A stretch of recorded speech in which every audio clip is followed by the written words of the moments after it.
السلام علیکم حاضرین، میرا نام ڈاکٹر عثمان، میں آپ کی خدمت میں ایک بار پھر حاضر۔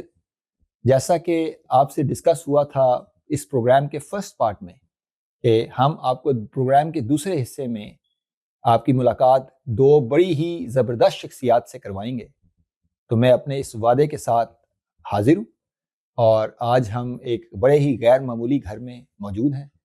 اور اس سے پہلے کہ میں ان کا تعارف آپ کو کرواؤں، تھوڑا سا میں آپ کو کوئک ایک ریکیپ دے دوں کہ ہم نے پارٹ 1 میں گفتگو کہاں ختم کی تھی۔ تو پارٹ 1 میں ہم نے یہ ڈسکس کیا تھا کہ عام آدمی کی نظر سے ہم نے یہ کیسے جانا کہ قرآن اللہ کی ایک غیر معمولی کتاب ہے، یا قرآن کا یہ دعویٰ کہ وہ خدائی کتاب ہے، الہامی کتاب ہے، اس تک ایک عام آدمی کی نظر سے ہم کیسے پہنچے۔ اس میں ہم نے بہت ساری چیزوں پہ روشنی ڈالی، ہم نے قرآن کی ہسٹری کے اوپر بات کی، ہم نے قرآن کے اندر موجود کچھ سائنسی نکات کے بارے میں بات کی، ہم نے قرآن کے اندر موجود کچھ آفاقی دلائل پہ بات کی، ہم نے قرآن کے اندر موجود جو اللہ کی دینونت ہے اور جو قرآن کی جو لینگویج ہے اور جو زبان ہے اس کے اوپر بات کی۔ آج کی اس پروگرام میں ہم اپنی اس بات کو موضوع بنائیں گے کہ قرآن نبی صلی اللہ علیہ وآلہ وسلم کے زمانے سے لے کر ہم تک بالکل محفوظ پہنچا ہے، اور اس کی نہ صرف اورل ٹریڈیشن جو آج بھی جاری ہے، بلکہ اس کی ایک ریٹن ٹریڈیشن بھی نبی صلی اللہ علیہ وسلم کے دور میں شروع ہوئی اور وہ آج تک کنٹینیو ہے۔ اس میں کبھی بھی کسی بھی سٹیج پہ اس میں کوئی بریک اپ نہیں آیا، کوئی ایسی سٹیج نہیں آئی جس میں قرآن لکھنا یا قرآن یاد کرنا بند ہو گیا ہو۔ اس کا کیا ثبوت ہے، اس کا تعارف آج، اس کا انٹروڈکشن ہم کریں گے اور اس کی تفصیلات کچھ ہم دیکھیں گے۔ تو اس ضمن میں آج میں آپ کا تعارف کراتا ہوں ایک بہت ہی زبردست شخصیت سے۔ ہمارے ساتھ رضوان بیگ صاحب موجود ہیں۔ میں رضوان صاحب کا تعارف اگر کروانے لگوں تو مجھے پورا پروگرام اسی میں گزر جائے گا۔ رضوان صاحب ایک فلنتھراپسٹ ہیں، رضوان صاحب اسلامک آرٹ کے ایکسپرٹ ہیں، رضوان صاحب ہسٹورین ہیں، رضوان صاحب کو قرآن سے عشق ہے، رضوان صاحب اسلامک آرٹ کے بہت بڑے کلیکٹر ہیں۔ اس کے ساتھ ساتھ بائی پروفیشن رضوان صاحب ایک اکاؤنٹنٹ بھی ہیں۔ مجھے نہیں معلوم یہ سب کچھ کیسے کر لیتے ہیں۔ اور رضوان صاحب نے قرآن پہ بہت کام کیا اور قرآن کی ہسٹری پہ بہت کام کیا ہے۔ یہ جسٹس نہیں ہوگی کہ میں اس کو ایکسپلین کرنے کی کوشش کروں، کیونکہ میں تو اس سے اس طرح واقف ہی نہیں ہوں۔ تو میں بغیر کسی دیر کے سیدھا آپ کو رضوان صاحب کے پاس لے کے جاتا ہوں۔ رضوان صاحب، آپ کا بہت شکریہ کہ آپ نے ہمیں دعوت دی، آپ نے اپنا قیمتی وقت دیا۔ میرے لیے آنر ہے جی۔ میں یہ چاہوں گا کہ آپ حاضرین کو اگلے 5-7 منٹ میں بتائیے کہ آپ کو قرآن سے عشق کیسے پیدا ہوا، قرآن کے بارے میں آپ کا کیا کام ہے، اور قرآن کو کس نظر سے آپ دیکھتے ہیں، اور قرآن کی ہسٹری پہ آپ نے کیا کچھ کیا۔ Over to you sir. اس سے پہلے کہ میں شروع کروں، کاش کہ میں اتنے خوبصورت الفاظ میں آپ کی طرح ان چیزوں کو بیان کر سکتا۔ میں ایک عاجز بندہ ہوں، اس میں میرا کوئی کمال نہیں۔ یہ اللہ جس بندے سے جو کام کروانا چاہے وہ کرواتا ہے۔ تو 12 سال کی عمر میں نے سب سے پہلا قرآن لکھنا شروع کیا۔ اس وقت میں خطاط نہیں تھا اور مجھے خطاطی بالکل نہیں آتی تھی۔ میں نے اپنی رائٹنگ سے شروع کیا اور اس کے بعد میں نے 7 بڑے خطاطوں سے سیکھا۔ یہ میرا مختصراً ہے قرآن کے بارے میں، کیلیگرافی کے بارے میں۔ اس کے علاوہ I'm the second largest private collector of Islamic manuscripts in Europe۔ تو میں قرآن جمع کرتا ہوں، ہاتھ کے لکھے ہوئے قرآن۔ ماشاءاللہ۔ اور اللہ میاں نے مجھے یہ توفیق عطا فرمائی کہ میں نے دنیا جہان کے قرآن جہاں جہاں پہ بھی مسلمان گیا انہوں نے اپنے ہاتھ سے لکھے، اور کسی بھی عہد میں لکھے، وہ اللہ میاں نے مجھے توفیق دی کہ میں وہ کلیکٹ کر سکوں، ان کو پریزرو کر سکوں، ان کو کنزرو کر سکوں، because we are a temporary custodians. ہم نے وہ اپنی اگلی نسلوں کو دکھانا ہے کہ ہاؤ سویلائز وی آر، کہ اللہ میاں نے جو کلام اتارا اس کو لکھنے والوں نے سائنس آف پرپورشن سے لکھا، سیمیٹریکل لکھا، اور اس کو بھی ایک سیکرٹ آرٹ بنا دیا۔ ماشاءاللہ۔ تو رضوان بھائی، آپ نے یہ بتایا کہ آپ ایک قرآن کیلیگرافی کی ایکسپرٹیز رکھتے ہیں، اور آپ کو بچپن سے شوق ہوا لکھنے کا، اور پھر آپ نے باقاعدہ تعلیم حاصل کی اور اس کی ایکسپرٹیز ڈیولپ کی، اور ساتھ ہی ساتھ آپ نے لکھے ہوئے قرآن، یہ جو آپ نے لفظ کہا کہ لکھے ہوئے، ہاتھ کے لکھے ہوئے قرآن آپ جمع کرتے ہیں، اس کے اوپر آپ تھوڑی روشنی ڈالیں گے، اس سے کیا مراد ہے آپ نے؟ اس سے مراد یہ ہے کہ حضرت محمد مصطفیٰ صلی اللہ علیہ وسلم کے دور میں وہ 40 اصحاب اجمعین، رضوان اجمعین تھے جو ان کے دور میں قرآن لکھتے تھے، ماشاءاللہ۔ اور ان میں سب سے بڑا جو نام آتا ہے وہ حضرت علی رضی اللہ تعالیٰ عنہ کا آتا ہے کہ وہ بہت بڑے خطاط تھے، پہلے خطاط اسلامک ورلڈ کے اندر مانے جاتے ہیں۔ اس کے بعد حضرت امیر معاویہ کا نام بھی آتا ہے رضی اللہ تعالیٰ عنہ، کہ وہ بھی اپنے ہاتھ سے قرآن لکھتے تھے۔ حضرت محمد مصطفیٰ صلی اللہ علیہ وسلم کے دور میں حضرت عمر رضی اللہ تعالیٰ عنہ کی بیٹی حضرت حفصہ، وہ بہت بڑی ایک حافظہ بھی تھی اور اس کو لکھا، اور پھر حضرت عمر کے دور میں دوبارہ ہی اس کی ہوئی کہ اس کو دیکھا جائے، پھر حضرت عثمان رضی اللہ تعالیٰ عنہ کے دور میں اس کو قرآن کو بڑے بڑے شہروں میں دوبارہ حضرت زید بن ثابت اور باقی صحابیوں کی برین اسٹارمنگ سے اس کو اکٹھا کیا گیا، اور اس قرآن کو جو ہے پھر ایک کوفہ میں رکھا گیا، ایک مکہ میں رکھا گیا، اور ڈفرینٹ جگہوں پہ رکھا گیا۔ ٹھیک ہے، تو میں آپ کی جو بات سمجھا ہوں کہ آپ نے یہ بتایا کہ نبی صلی اللہ علیہ وسلم کی زندگی میں ہی آپ صلی اللہ علیہ وآلہ وسلم نے قرآن کی اشاعت اور قرآن کو یاد کروانے کا سلسلہ باقاعدہ آرگنائز طریقے سے شروع کرا دیا تھا۔ 40 صحابہ تھے جو لکھتے بھی تھے، یاد بھی کرتے تھے، حفظ بھی کرتے تھے۔ جی، یہ ٹریڈیشن نبی صلی اللہ علیہ وسلم کی زندگی سے ہی شروع ہو گئی تھی، اور قرآن موجود تھا اور مصحف موجود تھے قرآن کے، اور یہ چلتا آ رہا تھا۔ پھر اس کو حضرت ابوبکر کے دور میں اور آرگنائز کیا گیا، حضرت عمر کے دور میں اور زیادہ آرگنائز کیا گیا، اور پھر حضرت عثمان کے دور میں اس کو مکمل ایک گورنمنٹ کی سرپرستی میں باقاعدہ ایک ادارے کے طور پہ اس کی اشاعت شروع کر دی گئی۔ بیکاز اس میں عرب کے علاوہ اجمی لوگ بھی آنے شروع ہو گئے، ایران فتح ہوا، بیزنٹین جو ہے امپائرز، رومن امپائرز جو ہیں ان کو اسلام نے فتح کرنا شروع کیا، جس کے اندر نان عربز آنے لگ گئے۔ تو اس وقت یہ ریکوائرمنٹ پیدا ہوئی حضرت عثمان رضی اللہ تعالیٰ عنہ کے دور میں، اور اس قرآن کی پھر کاپیاں جو بنی وہ پھر ڈفرینٹ بڑے بڑے جو اس وقت کیپٹلز تھے، کوفہ تھا جس طرح ادھر گیا، اور وہ قرآن جو تھا وہ ایک مکی اور کمار اسکرپٹ جس کو حجازی اسکرپٹ کہتے ہیں اس میں لکھا گیا۔ ٹھیک، تو آپ رضی بھائی مجھے بتائیے، آپ نے کہا کہ آپ یورپ کے نمبر 1 کلیکٹر ہیں اور پوری دنیا میں نمبر 2 بڑے پرائیویٹ کلیکٹر ہیں قرآن کے، تو کتنے قرآن ہیں آپ کے پاس؟ کیٹالوگ اس وقت 850 کے 850 کیٹالوگ قرآن ہے جی، اور باقی ابھی کیٹلاگنگ ہونی ہے کیونکہ میرے پاس ٹائم نہیں ہے، میں خود بھی لکھتا رہتا ہوں۔ اور یہ قرآن آپ کے پاس ہر دور کے ہیں؟ ماضی کے کب سب سے پرانا قرآن آپ کے پاس کس دور کا ہے؟ میرے پاس جو سب سے پرانا قرآن ہے وہ پارچمنٹ ہے، لیف ہے، اور وہ حضرت محمد مصطفیٰ صلی اللہ علیہ وسلم کی وفات سے 50 سے 100 سال پرانا ہے۔ اچھا، تو یعنی کہ آج سے تقریباً 1300-1400 سال پرانا قرآن کی پارچمنٹ بھی آپ کے پاس موجود ہے؟ جی جی بالکل، ماشاءاللہ۔ اور اس کے بعد پھر ہر دور کے قرآن آپ کے پاس؟ جی جی، اور انشاءاللہ میں آج کوشش کروں گا، آج آپ ہمیں دکھائیں گے۔ اچھا، یہ زبردست حاضرین، آج ہم وہ قرآن دیکھیں گے بھی، اور یہ ہماری بڑی خوش قسمتی ہے کہ ہمیں یہ موقع نصیب ہوگا۔ بہت شکریہ رضی بھائی۔ ایک اور سوال اس سے پہلے کہ ہم آپ کے قرآنوں کی طرف چلیں، آپ مجھے ذرا یہ بتائیے کہ میں نے سنا ہے کہ برمنگھم میں کوئی بہت پرانا قرآن ڈسکور ہوا، اور آپ چند خوش قسمت لوگوں میں سے ہیں جن کو گورنمنٹ نے، برٹش گورنمنٹ نے بلایا، دعوت دی، اور آپ گئے۔ ذرا اس بارے میں بتائیے کہ کیا کہانی ہے یہ؟ بہت خوبصورت کوشچن ہے۔ اللہ تعالیٰ کوئی چیز بھی بغیر کسی ریزن کے نہیں کرتا۔ یہ قرآن جو ہے اس کی ایک بہت بڑی کانسیپٹس ہیں کہ یہ قرآن کے جو لیفز تھے، جس میں سورہ کاف، سورہ مریم اور سورہ طٰہٰ 15 to 20 چیپٹر جو ہیں قرآن کے، وہ حجازی اسکرپٹ میں لکھے ہوئے ہیں، اور اللہ میاں نے مجھے یہ سعادت دی کہ وہ ان 40 لوگوں میں تھا جو اتھینٹیکیٹ کیا اس قرآن کو۔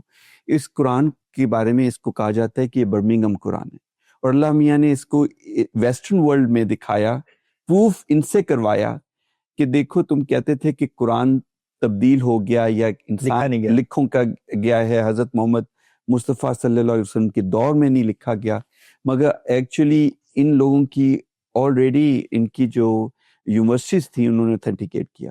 یہ قرآن جو ہے یہ منگانا، انفوس منگانا ایک پریسٹ تھے جس کو کیڈبری ریسرچ لائبریری والوں نے، ڈپارٹمنٹ نے ان کو 1920 میں مڈل ایسٹ بھیجا، اچھا، کہ اس قسم کی قرآنوں کے لیوز جمع کیے جائیں جس میں حضرت عیسیٰ رضی اللہ تعالیٰ عنہ کا ذکر ہو، حضرت عیسیٰ رضی اللہ تعالیٰ عنہ کا اور حضرت مریم رضی اللہ تعالیٰ عنہ کا ذکر ہو۔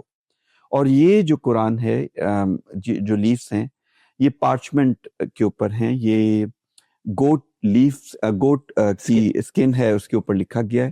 جب اس کی کاربن ڈیٹنگ کی گئی، آکسفورڈ یونیورسٹی کے اندر ایک ڈپارٹمنٹ ہے جو 1/4 از ون آف دا 4 دنیا میں کاربن ڈیٹنگ کے ادارے ہیں. ان میں سے ایک جو دنیا کے سب سے بڑے اداروں میں شامل ہوتا ہے وہ آکسفورڈ یونیورسٹی میں. اور اس میں انہوں نے جب اس کی کاربن ڈیٹنگ کی تو 95.4% کاربن ڈیٹنگ سے پتہ چلا کہ یہ پیریڈ 568 AD سے 645 AD کے دوران کا ہے، نبی وسلم کے دور کا، جب نبی وسلم زندہ تھے، ان کی زندگی کی موجودگی میں یہ سب لکھا ہوا ہے. جی. اور اس کی اگر پیلوگرافی کی جائے تو یا تو یہ سکن جو تھی یہ اس وقت جانور کی سکن کو یوز کیا گیا، اور اس انک کو جو لکھا گیا وہ پیلوگرافی سے پتہ چلتا ہے کہ وہ اس دور کی تھی.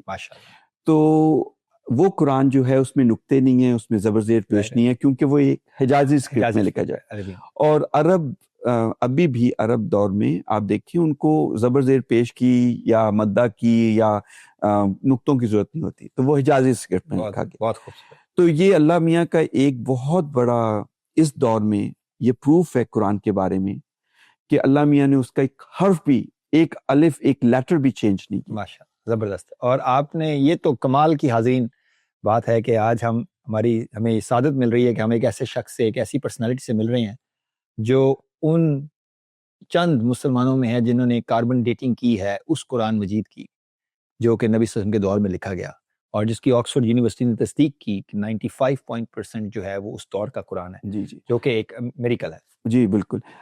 یہ کاربن ڈیٹنگ بھی برمنگھم یونیورسٹی نے کروائی. جی، ہم ان لوگوں میں سے تھے جو اتھینٹیکیٹ کیا اس کو. اور یہ ایک بہت بڑا پروف ہے اس دور میں کہ قرآن جو ہے وہ کبھی بھی ہمیشہ سے لکھا جا رہا ہے، لکھا، اس کا ایک الف بھی جو ہے وہ تبدیل نہیں ہوا. ماشاءاللہ. تو یہ دیکھیے حاضرین، یہ وہ بات ہے جس کو ہم نے پہلے پارٹ میں ڈسکس کیا تھا کہ قرآن صرف اورل ٹریڈیشن سے نہیں محفوظ، بلکہ باقاعدہ نبی صلی اللہ علیہ وسلم کی زندگی میں ایک ریٹن ٹریڈیشن جاری ہو چکی تھی جس کو صحابہ یاد بھی کر رہے تھے، لکھ بھی رہے تھے اور آگے بھی پہنچا رہے تھے. اور قرآن کے نسخے نبی صلی اللہ علیہ وسلم کی زندگی میں موجود تھے، اور اس کا ایک بالکل منہ بولتا ثبوت یہاں برمنگھم میں موجود ہے. رضی بھائی، میں آپ سے یہ بھی پوچھوں گا، سوری میں رضوان بھائی کو رضی بھائی پیار سے کہتا ہوں. رضی بھائی، میں یہ بھی پوچھوں گا آپ سے کہ آپ نے جو ترکی میں بھی کچھ میوزیم میں کچھ ایکسٹراڈنری قرآن مجید کے نسخے ہیں جو آپ کو سعادت نصیب ہوئی، ذرا اس کے بارے میں بھی تھوڑا سا بتا دیں. جی، ٹوپ کاپی میوزیم کے اندر وہ حضرت عثمان رضی اللہ تعالیٰ عنہ کا وہ ایک قرآن ہے. جب ان کو شہید کیا گیا تو وہ قرآن جو ہے اس کو انہوں نے پریزرو کیا، اور آج بھی وہ ٹوپ کاپی میوزیم کے اندر ہے. بالکل ٹھیک. اس کے علاوہ حضرت حفصہ کا قرآن جو ہے اس کی بھی کاپی، ایک پارچمنٹ جو ہے وہ ادھر پائی جاتی ہے. وہ آپ نے دیکھا ہے؟ جی جی بالکل جی، اور اس کی میں آپ کو تصویریں پرووائڈ کروں گا. بہت زبردست. اچھا جی حاضرین، تھوڑا سا ابھی بات کرتے کرتے مجھے احساس ہوا کہ ہم تھوڑا سا پروگرام کا رخ بدلنے لگے ہیں. پہلے ہم نے سوچا تھا کہ آپ کی ملاقات شاہزین سے بھی کروائیں گے ذرا بعد میں، لیکن مجھے لگتا ہے کہ شاہجہان کو ابھی اسی پروگرام میں ہمیں یہیں پہ لانا چاہیے. شاہزین جو ہیں وہ رضی بھائی کے بیٹے ہیں، بڑے ایک ہونہار طالب علم اور ایک ایسی پرسنالٹی ہیں کہ میں جب بھی ملتا ہوں تو مجھے ایسے لگتا ہے کہ میں نے تو اپنی زندگی ضائع کر دی. یہ کیسے ایک بچہ 20-21 سال کی عمر میں اس قدر کمالات کر سکتے ہیں جو شاہزین کرتے ہیں. تو شاہزین کے میں تھوڑا سا تعارف کروا دوں. اس وقت یہ میڈیکل اسکول میں پڑھ رہے ہیں، میڈیکل ڈاکٹر بن رہے ہیں ماشاءاللہ، اور ان کے کچھ ایگزام چل رہے ہیں تو آج ہمارے ساتھ یہاں فزیکلی موجود نہیں ہیں لیکن اسکائپ پہ ہمارے ساتھ موجود ہیں. شاہزین فارسی، اردو، عربی تینوں زبانوں پہ مہارت رکھتے ہیں. شاہزین شاعری کرتے ہیں، شاہزین صوفیانہ کلام پڑھتے ہیں. اس کے ساتھ ساتھ قرآن کو لکھنے اور قرآن کو یاد کرنے میں جو ہے بہت ایفرٹ کر رہے ہیں. قرآن بہت ہی زبردست کیلیگرافی کرتے ہیں قرآنک، بہت خوبصورت، اور ساتھ ساتھ قرآن کو حفظ بھی کر رہے ہیں. میں شاہزین کو کیونکہ قرآن سے جو شغف اور جو لگاؤ ہے وہ کچھ تو اپنے والد صاحب کی طرف سے ملا ہے، اور وہ اس کو ایک اور ہی لیول پہ لے کے جا رہے ہیں، اور ہمارے ایک ابھرتے ہوئے ستارے ہیں پاکستان کے لیے، ہم مسلمانوں کے لیے. میں چاہوں گا کہ شاہزین آپ اگر 4-5 منٹ میں اپنا تعارف، آپ کو یہ شوق کیسے پڑا اور یہ ایک تو بتا دیں، اور دوسرا آپ سے یہ ریکویسٹ ہو کہ جب ہم ابھی قرآن دیکھیں گے تو آپ ہمیں تھوڑا سا قرآنوں کے بارے میں بھی ذرا ان کی ہسٹری بتائیے گا. تو اوور ٹو یو شاہزین، اگر آپ اپنے بارے میں کچھ بتا دیں تو بہت ہی اچھا ہو. بہت بہت شکریہ ڈاکٹر عثمان صاحب کہ آپ نے وقت دیا. میں آپ کے خوبصورت الفاظ کا مستحق نہیں ہوں، لیکن یہ میرے لیے باعث فخر ہے. دراصل قرآن جو ہے وہ ہر مسلمان کے لیے ایک ضابطۂ حیات ہے، اور اقبال کا شعر یاد آتا ہے کہ خدا تجھے کسی طوفان سے آشنا کر دے کہ تیرے بحر کی موجوں میں اضطراب نہیں، تجھے کتاب سے ممکن نہیں فراغ کہ تو کتاب خواں ہے مگر صاحب بے کتاب نہیں۔ تو دراصل یہ جو سفر ہے یہ کتاب خواں سے صاحب کتاب کا سفر ہے۔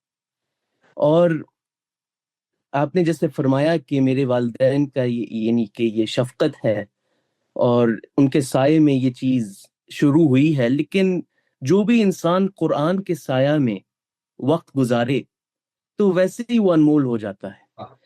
اور اصل بات یہ ہے کہ جب میں نے قلم کو اٹھایا، جو سفر تھا وہ اسی چیز سے شروع ہوا کہ میں نے اپنے والد صاحب کی ایک قطعہ جو ایک پیس تھا اس کو میں دیکھ رہا تھا، اور میں نے سوچا کہ یہ بہت آسان ہے لکھنا، لیکن جب میں نے قلم کو اٹھایا، میں نے دعوات میں اس کو ڈبویا، تو میں نے دیکھا کہ یہ بہت ایک مشکل فن ہے، اور فقط فن نہیں ہے، یہ ایک علم ہے۔ اور اس کے ذریعے سے یہ قرآن لکھنے کا ایک سفر شروع ہوا۔ اور پھر اقبال کا ایک شعر یاد آتا ہے فارسی میں، وہ کہتے ہیں کہ گر تمی خواہی مسلمان زیستن، گر تمی خواہی مسلمان زیستم، غیر ممکن جز بے قرآن زیستن۔ واہ، کہ انہوں نے کہا کہ اگر آپ مسلمان کی زندگی گزارنا چاہتے ہیں، یہ ممکن ہی نہیں ہے جب تک آپ قرآن کے ساتھ اپنی زندگی کو نہ گزاریں۔ بہت تو خوب۔ دراصل ہم اسی راہ پہ چل رہے ہیں۔ بہت شکریہ شاہزین۔ شاہزین ابھی ہم چلتے ہیں قرآن کی طرف، تو آپ کو پھر ہم تکلیف دیں گے تھوڑی اور دیر کہ آپ ہمیں قرآن ذرا ایکسپلین کیجیے گا، ٹھیک ہے؟ انشاءاللہ۔ چلیے۔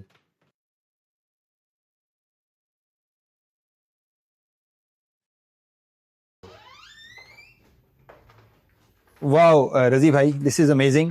جیسا کہ آپ نے کہا کہ آپ کے پاس 850 سے زیادہ کیٹلاگ قرآن ہے، اور آج آپ نے میری ریکویسٹ پہ حاضرین یہ چند بڑے امپورٹنٹ قرآن کے نسخے جو تقریباً سارے ادوار کو کور کر رہے ہیں ہمارے سامنے موجود ہیں، اور میں چاہوں گا کہ رضی بھائی ہمیں یہ قرآن کے نسخے دکھائیں، بتائیں کس دور کے ہیں۔ شاہزین ہمارے ساتھ ہیں جو بہت زیادہ علم رکھتے ہیں۔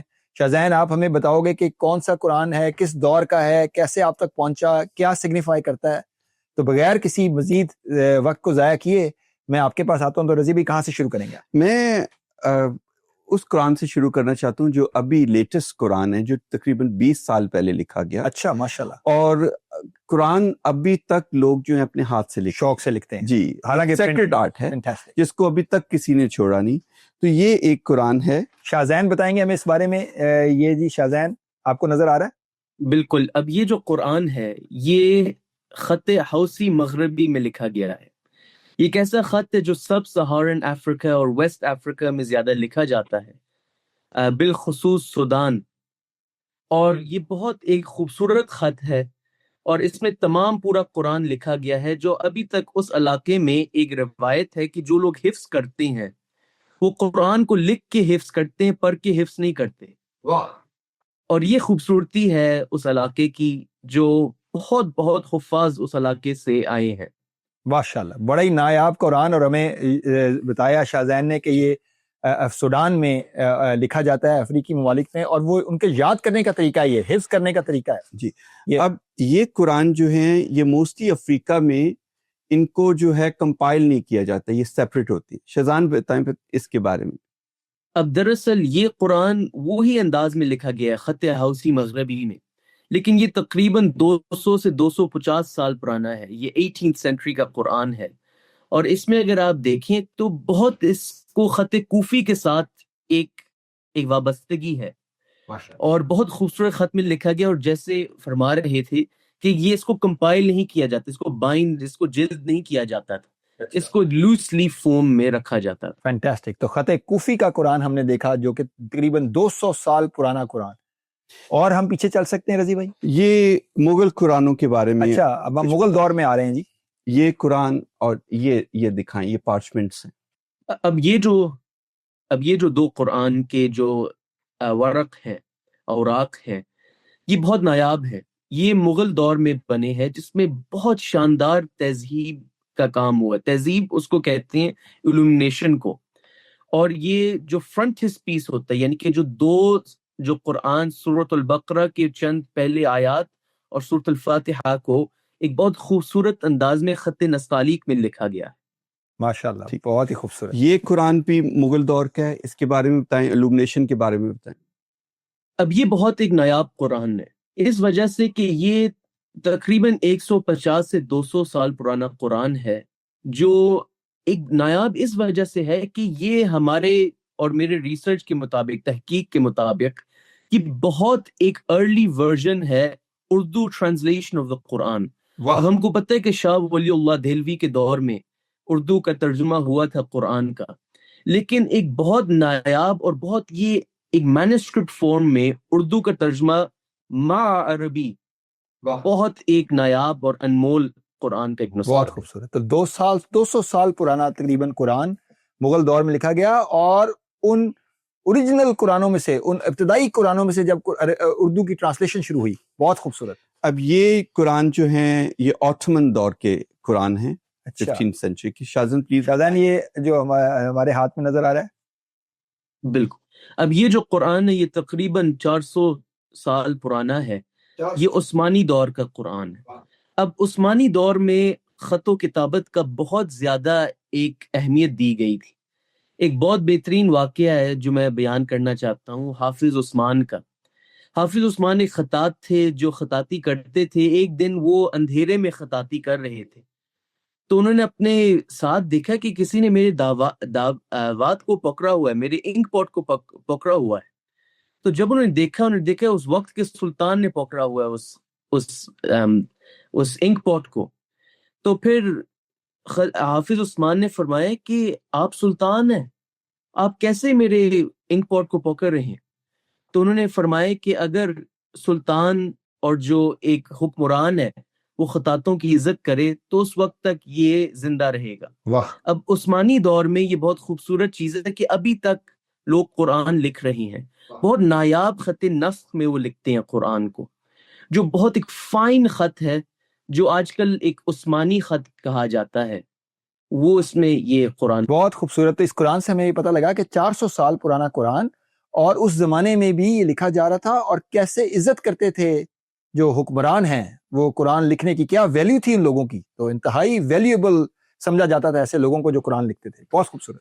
اس اب قرآن یہ جو کے بارے میں قرآن ہے یہ ایک اور نایاب قرآن ہے اس وجہ سے کہ یہ ایک مغل قرآن ہے، لیکن بہت نفیس خط نسخ جو ہم کہتے ہیں انڈو پرشین نسخ اس کا خط کا نام ہے، رسم الخط کا نام ہے.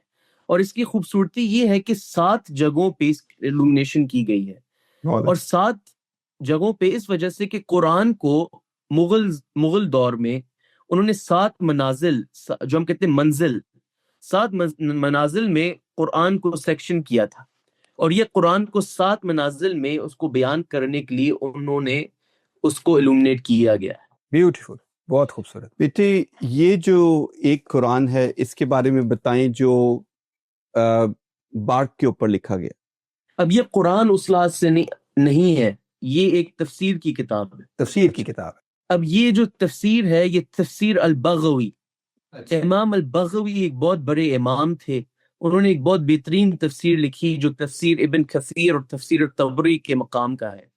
اور یہ انڈونیشیا سے تقریباً 200 سال پرانا ہے. اور اس کی خوبصورتی یہ ہے کہ جس ورق کے اوپر یہ لکھا گیا ہے یہ کاغذ نہیں ہے، یہ جاوا ووڈ جو ایک اسپیسیفک انڈونیشیا میں ایک درخت ہے اس کے جو بارک ہوتا ہے اس کو استعمال کر کے یہ ورق بنایا گیا ہے. بہت خوبصورت. یعنی کہ انڈونیشیا سے 200 سال پرانا درخت کی چھال پہ لکھا ہوا یہ تفسیر، اور اس سے پتہ لگتا ہے کہ قرآن کو سمجھنے اور اس کی تفسیر لکھنے کا بھی فن ایک پرانا فن ہے. بہت خوب. اب اس قرآن کے بارے میں بتائیں، یہ ایک نایاب قرآن ہے. اب یہ جو قرآن ہے یہ تیمورٹ قرآن ہے، یہ تقریباً 700 سے 800 سال پرانا ہے. واو. جو تیمور تھے جو انگلش میں کہتے تیمورلین، وہ بہت بڑے ایک منگول بادشاہ تھے، اور ان کے دور میں بہت نفیس اور بہترین خط ایجاد کیا گیا تھا، نسخ کا ایک قسم تھا. اور یہ ایک قسم ہے اور بہت نایاب ہے جس کے اندر ثلث جو ہم کہتے ہیں بیزنگوری سلس. بیزنگور بھی ایک بادشاہ تھے, انہوں نے اس سلس کو ایجاد کیا تھا اس قسم کا. تو آپ دیکھتے ہیں کہ فرسٹ 1, 2 and 3 لائنز وہ لکھے گئے ہیں بیزنگوری سلس میں, اور بیچ میں تیموری نسخ لکھی گئی ہے. بہت نایاب قرآن. 700 سے 800 سال پرانا قرآن, بادشاہ تیمور کے زمانے کا. واو. بیٹے اب اس قرآن کے بارے میں بتائیں, اس لیفز کے بارے میں بتائیں. اب یہ جو لیوز ہیں یہ بہت قیمتی ہیں اس لحاظ سے کہ یہ بھی تیموری دور کے اس کے بعد کا ایک تھوڑا سا دور تھا جس کا نام تھا الخند. اب الخند دور جو تھا اس میں بہت زیادہ فنون لطیفہ کو ایک اہمیت دی گئی تھی, اور فنون لطیفہ فن کے ساتھ انہوں نے قرآن کو سے زیادہ عزت دی. اور قرآن کے جو اس وقت کے جو نسخے اب آپ دیکھیں وہ سب سے قیمتی اور سب سے ویلیوبل ہے. واہ. یہ جو ہے خط محقق میں لکھا گیا ہے. اب خط محقق ایک ایسا خط ہے جو خط ثلث کی یعنی کہ مانند ہے, لیکن خط محقق ایک شاہی خط تھا جو فقط جو بادشاہ تھے وہ اپنے قرآن و مصاحف جو وہ پیٹرن کرتے تھے وہ لکھتے تھے. اور آپ دیکھیں یہ چند صورتیں ہیں جو آخری جز عامہ کے صورتیں ہیں, اور آپ دیکھ سکتے ہیں کہ اس میں کوئی تبدیلی نہیں آئی اس دور سے لے کے. یہ تقریباً 600 سے 700 سال پرانی. ماشاءاللہ, یہ بھی 700 سال پرانے قرآن میں. بیٹے اب میں خواہش کروں گا کہ آپ سینی قرآن کے بارے میں کچھ ذکر کریں. یہ قرآن میں آپ کو اس کے جز ہیں, میں نے کوئی 5-6 نکالے ہیں, آپ اس کے بارے میں بتائیں, پھر ہم بہاری قرآن کے بارے میں. یہ سینی قرآن ہے, اس کو سینی چائنا میں, چائنا کے. اب جو سینی قرآن ہے یہ تقریباً 400 سال پرانے قرآن ہے. اب جو سینی خط ہے اگر آپ اس کو غور سے دیکھیں یہ ایک وابستگی ہے چائنیز خط کے ساتھ. یہ بہت نایاب قرآن ہے, اور ان کا جو سسٹم تھا وہ اس کو کہتے ہیں انگلش میں کوڈیکس 30. کوڈیکس 30 وہ تھا کہ وہ قرآن کو مختلف جز میں لکھتے تھے, کبھی مکمل نہیں لکھتے تھے.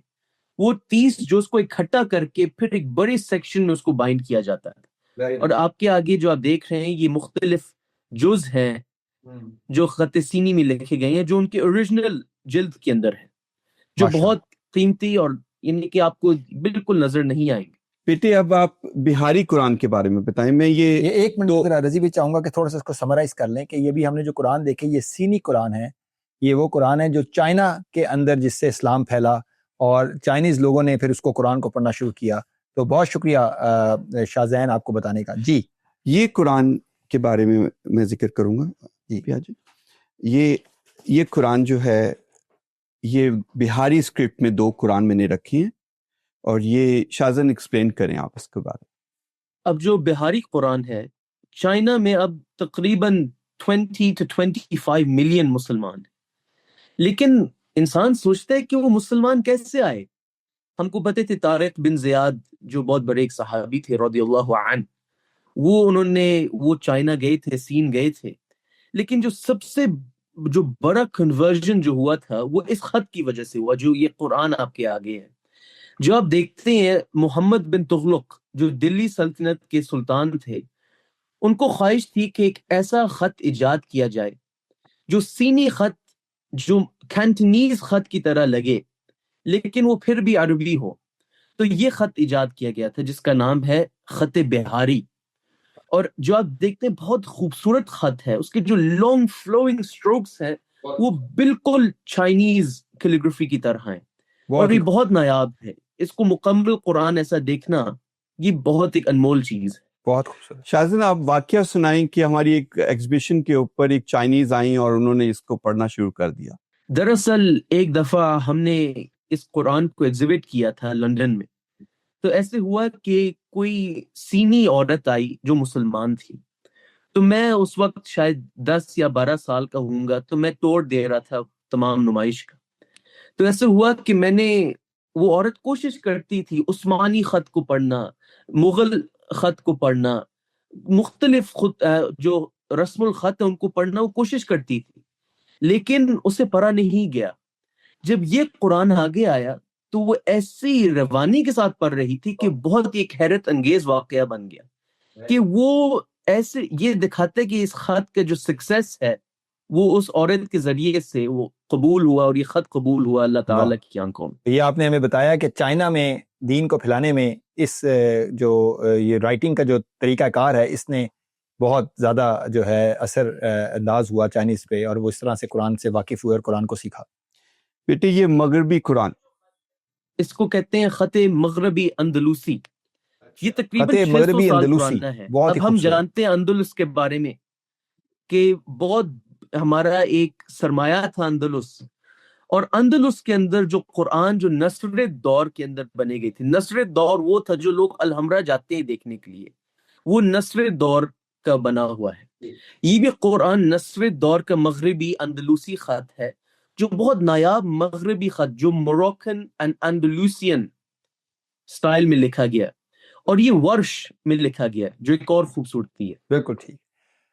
بیٹے میں ایک اور چیز کی طرف لے کے آنا چاہتا ہوں، یہ کچھ سکرولز ہیں، اس کے بارے میں اگر آپ بتانا پسند کریں۔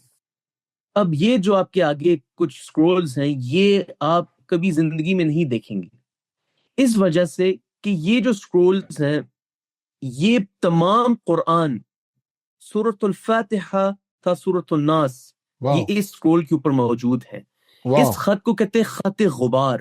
خط غبار، فارسی میں اور اردو میں غبار کا مطلب ہے ڈسٹ، اس وجہ سے کہ یہ خط لگتا ہے کہ جو غبار ہے وہ کاغذ کے اوپر بچھا ہوا ہے، اتنا چھوٹا یہ لکھا گیا ہے۔ اور یہ کیسے لکھا جاتا تھا، یہ بھی بہت مزیدار ایک چیز ہے، اس وجہ سے کہ جو بلی ہوتی ہے جب وہ 2 ہفتے کی ہوتی ہے، اس کے جو گردن کے بال ہوتے ہیں اس کے ایک بال لے کے اس کو گم عربک کو استعمال کر کے سخت کیا جاتا ہے، اس کو سخت کر کے اس کو قلم بنایا جاتا ہے، اور اس قلم کے ذریعے سے یہ قرآن لکھا گیا۔ تو آپ نے یہ بتایا شاذن کہ یہ آپ نے بتایا کہ 400 سے 500 سال پرانی، یہ آپ نے بتایا کہ 500 سال 600 سال پرانے قرآن ہیں، اور یہ خط غبار کہتے ہیں، اور یہ بلی کے بال سے لکھے جاتے ہیں جی، ان کو اس سے قلم بنا کے۔ Very nice. یہ ایک اور یہ خط غبار ہمارے پاس ایک اور موجود ہے، یہ 500 سے 600 سال پرانے بلکہ اس سے بھی پرانے قرآن موجود ہیں۔ زبردست جی، بہت زبردست۔ اب میں ماشاءاللہ الحمدللہ ایک آخری دور کی طرف لے کے آتا ہوں، اور اب ہم بالکل آہستہ آہستہ پیچھے جا رہے ہیں جی۔ ہم نے 800 سال 900 سال پرانے قرآن دیکھے، تو اب آپ ہمیں اپنے اس سے بھی کوئی قدیم قرآن ہے آپ کے پاس موجود؟ جی، تو یہ جی کچھ ہمارے پاس قرآن کے نسخے ہیں جو کہ بہت ہی نایاب نسخے ہیں۔ یہ جو قرآن کا جو نسخہ ہے یہ بہت نایاب ہے، اس وجہ سے کہ یہ خط کوفی میں لکھا گیا۔ خط کوفی، اب خط کوفی جو ہے وہ قدیم ترین خط ہے جو حضرت علی کے دور میں ایجاد کیا گیا تھا، خط حجازی کے بعد۔ اب یہ جو خط ہے یہ تقریباً 1200 years old یہ ورق ہے، اور اس کا اگر دوسری طرف آپ اگر دکھائیں تو میں ایک بہترین چیز دکھانا چاہتا ہوں۔ اگر آپ اس کو پڑھیں، آپ پڑھ سکتے ہیں ما كان ابراہیم یہودیا ولا نصرانیا، یہ ابھی تک موجود ہے، یہ قرآن میں موجود ہے، یہ دکھاتے ہیں کہ قرآن ابھی تک بدلا نہیں ہے۔ بالکل، کہ اللہ تعالیٰ نے بتایا کہ کوئی یہودی کوئی نصاری نہیں بنائے، اللہ نے ایک ہی دین پیدا کیا، اور یہ کوفی اسکرپٹ میں لکھا ہوا حضرت علی کے دور کا، آج سے 1200 سے 1300 سال پرانا قرآن۔ جی، اور یہ اس کے بارے میں آپ بتائیں، حجازی قرآن یہ جو پرانا ہے جو سب سے 50 سے 100 سال پرانا۔ اب یہ بہت ایک نایاب قرآن ہے، ایک ورق ہے جو میں آپ کو اس کے بارے میں تھوڑا سا بیان کرنا چاہتا ہوں۔ یہ قرآن کا ورق سیدنا محمد صلی اللہ علیہ وآلہ وسلم کی وفات کے 50 سے 100 سال بعد کا ایک ورق ہے۔ واہ! اور اس کے اندر اگر آپ غور سے دیکھیں، یہ گزیلز کے سکن کے اوپر لکھا گیا ہے۔ گزیل ایک قسم کا ایک ہرن ہے، اور یہ خط حجازی کوفی میں لکھا گیا ہے۔ خط حجازی وہ خط ہے جو اگر آپ برمنگم قرآن کا جو آپ ذکر کر رہے تھے وہ اس خط میں لکھا گیا تھا، خط حجازی کوفی۔ اب اس کی خوبصورتی یہ ہے کہ آپ اس کے اوپر والے حصے میں ایک مہر دیکھیں گے، یہ جو مہر ہے یہ کنگ احمد شاہ درانی کا مہر ہے، جو افغانستان کے بہت بڑے ایک بادشاہ تھے۔ یہ پہلے ان کے کلیکشن میں تھا، اور اللہ تعالیٰ کے فضل کے ساتھ یہ ہمارے کلیکشن میں آیا ہے۔ بہت ہی خوبصورت۔ آپ نے ہمیں دکھایا کہ نبی صلی اللہ علیہ وسلم کی وصال کے 50 سے 100 سال کے اندر لکھا ہوا قرآن کا ایک نسخہ ہمارے سامنے موجود ہے۔ رضی بھائی پہلے تو آپ کا بہت شکریہ، اور شاہزین آپ کا بہت شکریہ۔ میں جو ہے میرے پاس الفاظ نہیں ہیں اس چیز کو ایکسپلین کرنے کے کہ ہمیں کتنی خوشی ہوئی ہے اور کتنی بڑی سعادت ہے ہمارے لیے آپ سے ملنا اور آپ کے پاس اس نایاب کلیکشن کو دیکھنا اپنی آنکھوں سے اور اپنے حاضرین تک پہنچانا۔ یہ ہمارے پاس ایک کھلا ہوا ثبوت ہے کہ قرآن کی ٹریڈیشن ایک غیر معمولی ٹریڈیشن ہے۔ قرآن کی حفظ کی ٹریڈیشن، قرآن کو کی لکھنے کی ٹریڈیشن، اور جس طرح یہ آج تک ہم تک پہنچا یہ بالکل محفوظ۔ اس کو نبی صلی اللہ علیہ وآلہ وسلم نے اپنی دور میں قرآن کو لوگوں کو یاد کروایا، حفظ کروایا، اپنے دور میں اس کو لکھنا شروع کروایا، اور یہ ٹریڈیشن بغیر کسی بریک کے، بغیر کسی سٹاپیج کے اس وقت سے لے کے آج تک ہم تک یہ چلی آ رہی ہے۔ آج بھی لوگ اس کو اسی ذوق و شوق سے حفظ کر رہے ہیں، آج بھی لوگ اس کو اسی ذوق و شوق سے لکھ رہے ہیں، آج بھی لوگ رضی بھائی جیسے شاندار لوگ، شاہزین جیسے شاندار لوگ اس کو عقیدت کے ساتھ جمع کر رہے ہیں اور اس کو ہم جیسے لوگوں تک پہنچا رہے ہیں۔ تو حاضرین، مجھے امید ہے کہ آپ کو یہ پروگرام پسند آیا ہوگا۔ آج کے اس پروگرام کو دیکھنے کے بعد میں خود بہت جذباتی ہوں، میرے گوز بمپس جو ہیں وہ آئی کین فیل کہ یہ ایک ایسی سعادت ہے ہمارے لیے اور اتنی خوش قسمتی ہے ہمارے لیے کہ اللہ کا کلام ہم تک مکمل طریقے سے، محفوظ طریقے سے پہنچا ہے، اور اسی لیے ہم سمجھتے ہیں کہ دین کے جو مقدمہ قرآن سے ثابت کیا جائے وہی صحیح مقدمہ ہے، کیونکہ قرآن یقیناً اللہ کی کتاب ہے، اور بالکل اللہ جیسے کہ اللہ تعالیٰ نے وعدہ کیا کہ اللہ تعالیٰ قیامت تک اس کو محفوظ کریں گے، اسی وعدے کے مطابق یہ محفوظ طریقے سے ہم تک پہنچا ہے۔ بہت شکریہ، آپ سب کا بہت شکریہ۔ السلام علیکم۔